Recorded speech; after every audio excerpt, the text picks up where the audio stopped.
Welcome back, friends, and get ready to listen as Rupert reads The Adventures of Jerry Muskrat by Thornton W Burgess, chapters 16, 17, and 18.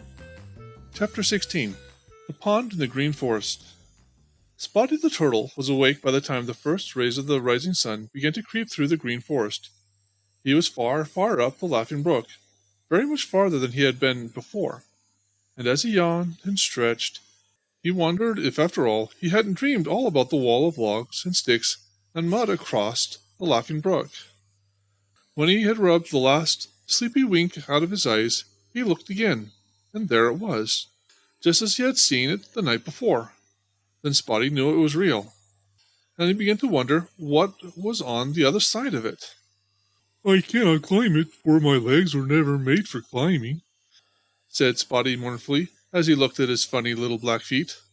"Oh dear, I wish I could climb like Happy Jack Squirrel." Just then a thought popped into his head and chased away the little frown that had crept into Spotty's face. "Perhaps Happy Jack sometimes wishes that he could swim as I can, so I guess we are even.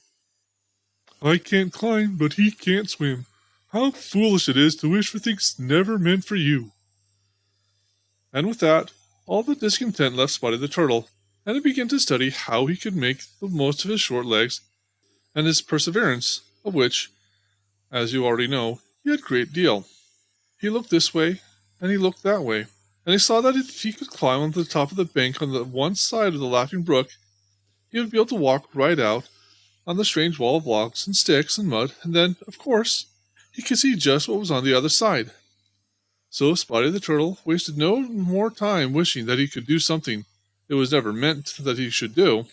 Instead, he picked out what looked like the easiest place to climb on the bank and started up. My, it was hard work. You see, he had to carry his house along with him, for he has to carry that wherever he goes. And it would have been hard enough to have climbed that bank without carrying anything. Every time he had climbed up 3 steps, he slipped back 2 steps.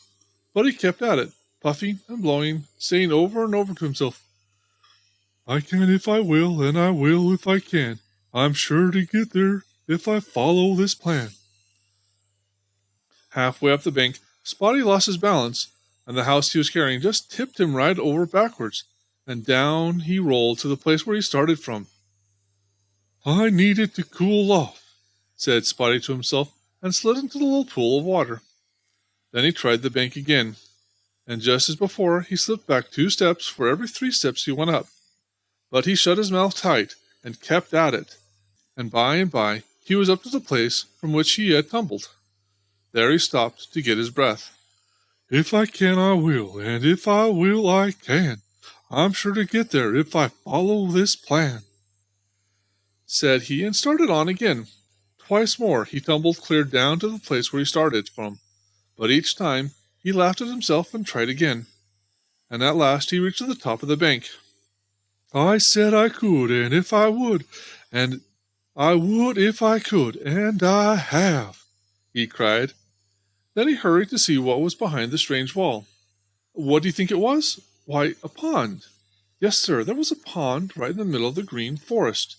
Trees were coming right out of the middle of it, but it was, sure enough, a pond. Spotty found it harder work to believe his own eyes, now that when he had first seen the strange wall across the Laughing Brook.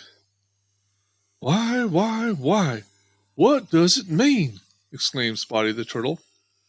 "That is what I want to know," cried Billy Mink, who came hurrying up just then. Chapter 17 Who had made the strange pond? That is what Spotty the Turtle wanted to know. That is what Billy Mink wanted to know. So did Little Joe Otter, and Jerry Muskrat, and Grandfather Frog when they arrived.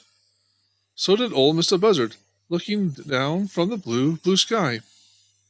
It was very strange indeed. Never had there been a pond in that part of the Green Forest before. Not even in the days when Sister Southwind melted the snow so fast that the Laughing Brook ran over its banks and the Smiling Pool grew twice as large as it ought to be. Of course someone had made it. Spotty the Turtle had known that as soon as he had seen the strange pond. All in a flash he had understood what the wall of logs and brush and mud across the Laughing Brook was for. It was to stop the water from running down the Laughing Brook. And of course, the water couldn't keep on running and laughing on its way to the Smiling Pool. It would just have to stand still and grow into a pond. Of course, there was nothing else for it to do. Spotty felt very proud when he had thought that out all by himself. "This wall we are sitting on has made the pond," said Spotty the Turtle, after a long time in which no one had spoke. "You don't say," said Billy. "However did you guess it? Are you sure, quite sure, that the pond didn't make the wall?" Spotty knew that Billy Mink was making fun of him, but he is too good-natured to lose his temper over a little thing like that. He tried to think of something smart to say in reply, but Spotty is a slow thinker as well as a slow walker, and before he could think of anything, Billy was talking once again. "This wall is what Farmer Brown's boy calls a dam," said Billy Mink, who was a great traveler. "Dams are usually built to keep water from running where it isn't wanted, or to make it go where it is wanted. Now, what I want to know is, who under the sun wants a pond back here in the great forest? And what is it for? Who do you think built the dam, Grandfather Frog?" Grandfather Frog shook his head. His big goggly eyes seemed more goggly than ever, and he stared at the new pond in the Green Forest. "I don't know," said Grandfather Frog. "I don't know what to think." "Why, it must be Farmer Brown's boy, or Farmer Brown himself," said Jerry Muskrat. "Of course," said Little Joe Otter, just as if he knew all about it.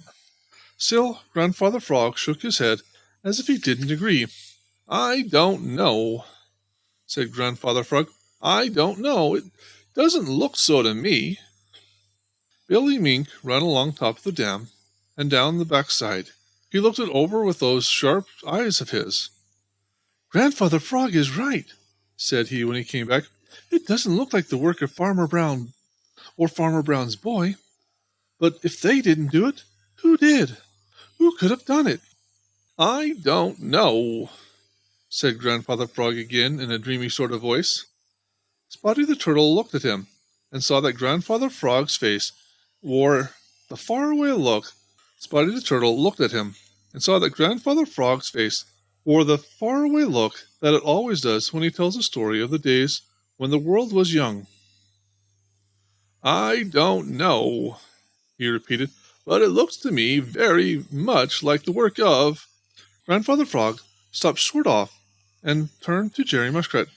"Jerry Muskrat," said he, so sharp that Jerry nearly lost his balance on the surprise, "has your big cousin come down from the north?"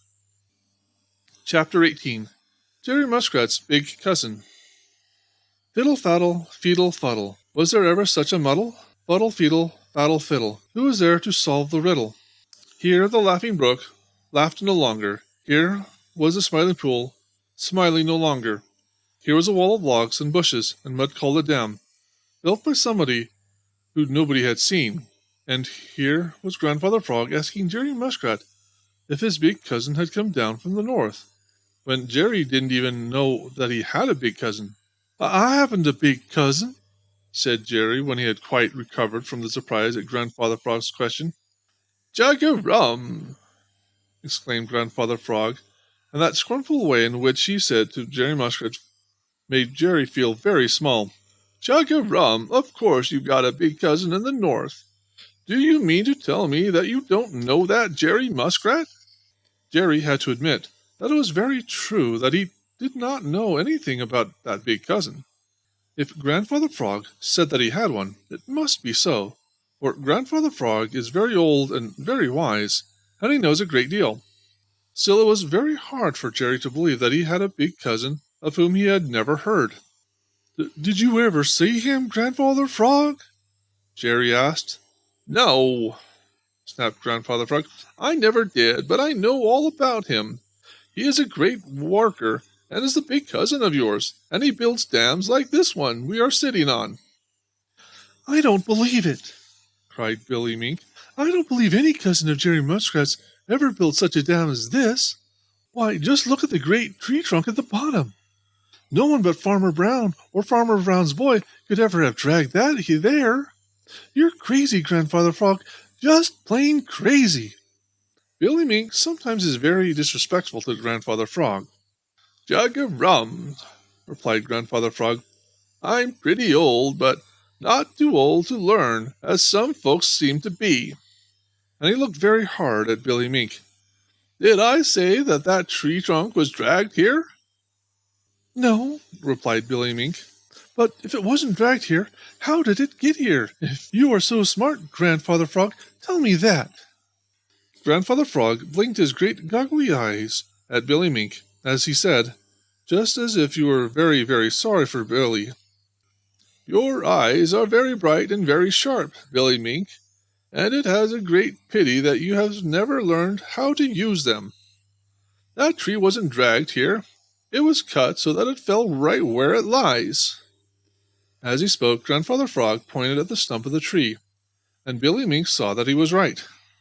But Billy Mink is like a great many other people. He dearly loves to have the last word. Now he suddenly began to laugh. Ha ha ha! Ho ho ho! Laughed Billy Mink. Ho ho ho! Ha ha ha! What is it that's so funny? Snapped Grandfather Frog, for nothing makes him so angry as to be laughed at. Do you mean to say that anybody but Farmer Brown or Farmer Brown's boy could have cut down such a tree as that? Asked Billy. Why, that would be as hard as dragging the tree here. Jerry Muskrat's big cousin from the north could do it, and I believe he did, replied Grandfather Frog. Now that we have found the cause of the trouble in the Laughing Brook and the Smiling Pool, what are we going to do about it? And that's the end of today's read, and if you liked what you heard, please consider liking, commenting, and subscribing. Thank you.